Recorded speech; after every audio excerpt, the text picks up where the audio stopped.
त्रिवेज मीडियामध्ये आपलं पुन्हा एकदा स्वागत. मित्र हो, काल राज ठाकरे यांच्या महाराष्ट्र नवनिर्माण सेनेत सभा गिरगाव चौपाटीवर पार पडली. त्यांच्या भाषणानं अख्खा महाराष्ट्र एक प्रकारे आश्चर्यचकित आहे. अर्थात यापूर्वी त्यांनी गंगेच्या पाण्याविषयी जे स्टेटमेंट केलं होतं ते स्टेटमेंट संपूर्ण महाराष्ट्रात गाजलं. त्यांचं म्हणणं होतं की गंगेचं पाणी जे पवित्र म्हणून आणलं जातं पण त्याच्यात शुद्धताच नाही, तर ते पाणी मी कसं काय पिणार, म्हणजे ते त्यांनी जरा कडक शब्दात सांगितलं होतं. आणि महाराष्ट्राने मग त्यांच्या या वक्तव्याचं स्वागत केलं. कारण महाराष्ट्र हा फुले शाहू आंबेडकरांच्या विचारांवर चालणारा आजही आहे.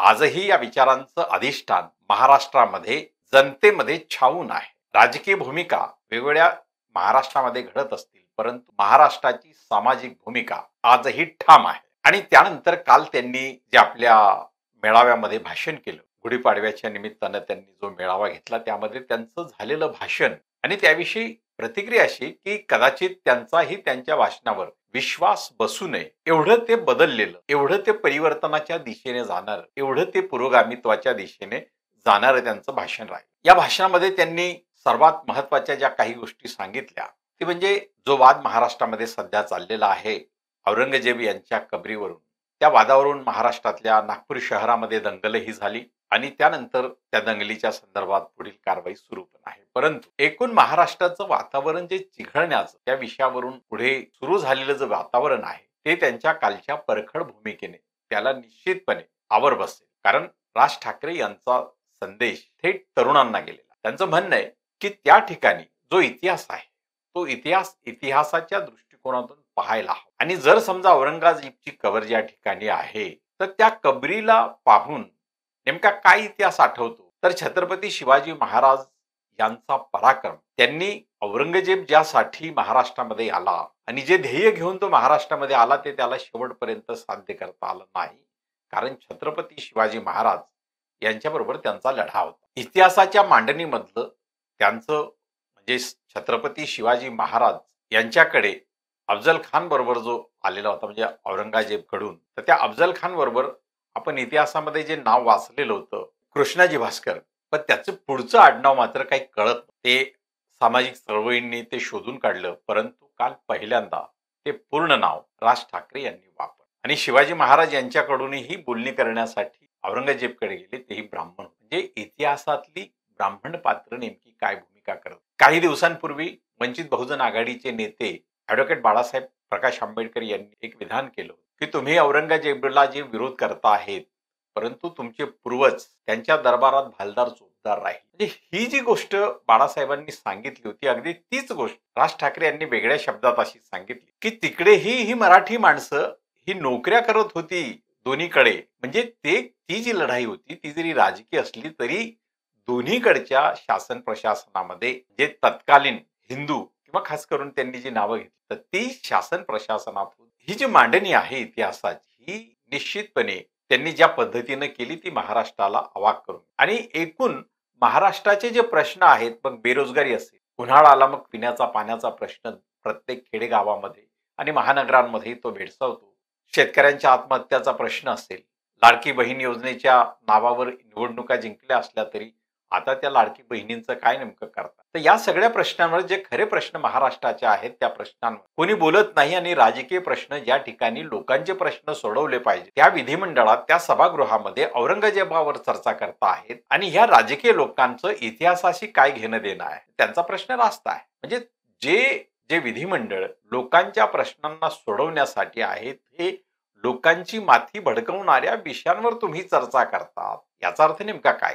तर हे राज ठाकरे यांचं वेगळी मांडणी ही वैशिष्ट्यपूर्ण यासाठी आहे की ती पुरोगामित्वाकडे झुकणारी आहे. एरवी राज ठाकरे यांचं व्यक्तिमत्व हे हिंदुत्ववादी म्हणून ओळखलं जातं, हे प्रांतवादी म्हणून ओळखलं जातं. कारण मराठी भाषेच्या अनुषंगाने त्यांनी जो प्रांतवाद जो राजकारणामध्ये त्यांनी आणला होता त्या अनुषंगाने त्यांचं व्यक्तिमत्व ओळखलं जातं. परंतु तरीही त्यांनी मराठी भाषिक म्हणून आपण एक राहिलो कसे पाहिजे याचं उदाहरण देताना त्यांनी तमिळनाडू आणि केरळचं उदाहरण दिलेलं आहे. पण तमिळ आणि केरळचं उदाहरण देताना तिथे केवळ ते भाषिक म्हणून एकत्र नाहीये. म्हणजे तमिळ भाषा किंवा केरळी भाषा किंवा दक्षिण भारतीय भाषा केवळ ते भाषिक म्हणून एकत्र नाहीयेत, तर त्या ठिकाणी बहुजन समाजाचं सांस्कृतिक प्राबल्य आहे. आणि ते प्राबल्य त्या ठिकाणी येणाऱ्या कुठल्याही विषम समाज रचनेच्या दृष्टिकोनातून कोणाला रोखतं, ही स्पष्ट भूमिका त्यांच्या बोलण्यातून आली नसली तरी त्यांनी तमिळनाडू आणि केरळचं दिलेलं उदाहरण हे निश्चितपणे मराठी माणसांच्या दृष्टीने जरी दिलं असेल तरी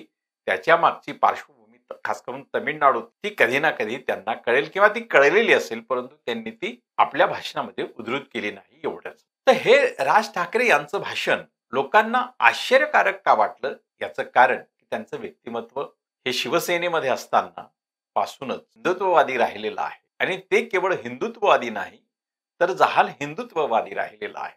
दुसरं की प्रांतवाद म्हणजे मुंबई महानगरपालिका ते शिवसेनेत एकत्र असतानापासून शिवसेनेच्या ताब्यात जेव्हा मुंबई महानगरपालिका होती त्यावेळेपासून मराठी मतदारांचं राजकारण करण्यासाठी त्यांना प्रांतिक किंवा भाषिक भूमिका ही राजकीय सोयीनं घ्यावी लागली.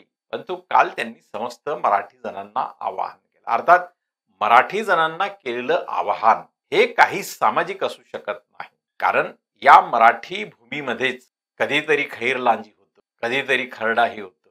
या ज्या गोष्टी जेव्हा घडतात तेव्हा त्यामध्ये बळी जाणारे हे मराठी असतात का याविषयी कायम संभ्रमता राहिली आहे किंवा ठोस भूमिका त्यांची कधी आली नाही. राजकीय सोयीच्या दृष्टीनं आज सगळेच नेते आपल्या भूमिका घेतात, परंतु महाराष्ट्र नवनिर्माण सेनेचे राज ठाकरे ही भूमिका का घेत आहे असा जर प्रश्न कोणी विचारला तर त्याची काहीतरी कारण मीमांसा असेल किंवा ती असली पाहिजे. माझ्या दृष्टीने यामध्ये मला दोन गोष्टी महत्वाच्या वाटतात. पहिली म्हणजे जी शिवसेना जी आता उद्धव ठाकरेंच्या नेतृत्वात आहे, एकनाथ शिंदेकडे गेलेल्या शिवसेनेला पुरोगामी शक्तींची किती मान्यता आहे हा प्रश्न अलहिदा, परंतु उद्धव ठाकरे यांनी कोरोना काळापासून घेतलेल्या भूमिकेत किंबहुना त्यांनी महाराष्ट्र विकास आघाडीचं जे सरकार बनवलं होतं तेव्हापासून त्यांना पुरोगामी विचारसरणीमध्ये जो स्वीकार मिळाला, जो ॲक्सेप्टन्स मिळाला, तर त्यावरून त्यांची मतदारांची संख्या देखील वाढली. आणि ही संख्या म्हणजे ज्या काळामध्ये ओबीसी समुदाय